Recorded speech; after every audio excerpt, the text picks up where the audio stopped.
ये कहानी शुरू होती है उस पल से जब नील के मुंह से पूरा सच निकलवाते ही सूरज का गुस्सा सातवें आसमान को छू लेता है। आंखों में लाल अंगार, सांसें तेज और हाथ कांपते हुए सीधा गुलाब सिंह के माथे पर बंदूक तन जाती है। वही गुलाब सिंह जो खुद को सबका भाग्य विधाता मानता था, आज सबके सामने जिंदगी की भीख मांगने पर मजबूर होता है। लेकिन दोस्तों, असली कहानी यही से पीछे जाती है।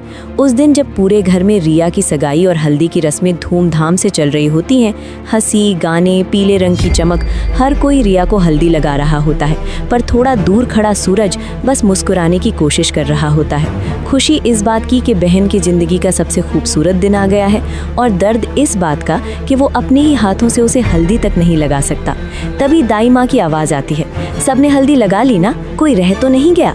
और बस इसी एक लाइन से सूरज का दिल भर आता है, आंखों में आंसू आ जाते हैं, जिसे ईशा जी देख लेती हैं और तुरंत समझ जाती हैं कि सूरज पूरी तरह इस खुशी का हिस्सा बनना चाहता है, पर पापा जी के डर ने उसे रोक रखा है।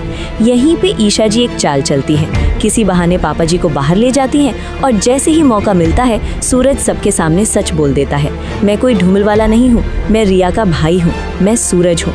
दोस्तों, अगर यहीं तक कहानी इंटरेस्टिंग लग रही है तो लाइक बटन दबा दो, क्योंकि आगे का ट्विस्ट और ज्यादा धमाकेदार है। सूरज जैसे ही रिया को हल्दी लगाने के लिए आगे बढ़ता है, तभी अरविंद जी वापस आ जाते हैं। सूरज को देखते ही उनका गुस्सा फट पड़ता है। डांट, इल्जाम और पुरानी नफरत सब एक साथ निकल आती है।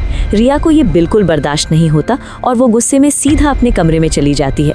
बस इसी पल का इंतजार कर रहा होता है अनिल। वो अपनी चाल चलकर रिया को बेहोश करता है और उसे गायब कर देता है। थोड़ी देर बाद जब घर शांत होता है और ईशा जी रिया को बुलाने उसके कमरे में जाती हैं, वहां का खालीपन देखकर उनकी चीख निकल जाती है। पूरा घर हिल जाता है। अरविंद जी टूट जाते हैं और रोते हुए सूरज को सच बता देते हैं कि रिया को अनिल ने किडनैप कर लिया है और ये सब अनिल के ब्लैकमेल का नतीजा था। सूरज को पूरी पिक्चर समझ आ जाती है। बिना वक्त गवाए वो बंटी को फोन करता है, नेटवर्क एक्टिवेट होता है, क्लूज जुड़ने लगते हैं। तभी ईशा जी बताती हैं कि उन्होंने एक ट्रक के अंदर एक ड्रम देखा था जो आंखों के सामने गायब हो गया। उन्हें पूरा यकीन होता है कि रिया उसी ड्रम में थी। ट्रक का नंबर ट्रेस होता है और सूरज सीधा पहुंचता है उस डांस बार तक जहां अनिल रिया को बेच चुका होता है। सूरज गुस्से में बार के अंदर घुसकर अनिल को पकड़ लेता है और उससे सारा सच उगलवा लेता है। जान बचाने के लिए अनिल गुलाब सिंह का नाम ले लेता है। दोस्तों, यहीं पर वीडियो को शेयर कर दो, क्योंकि असली ट्विस्ट अब शुरू होता है।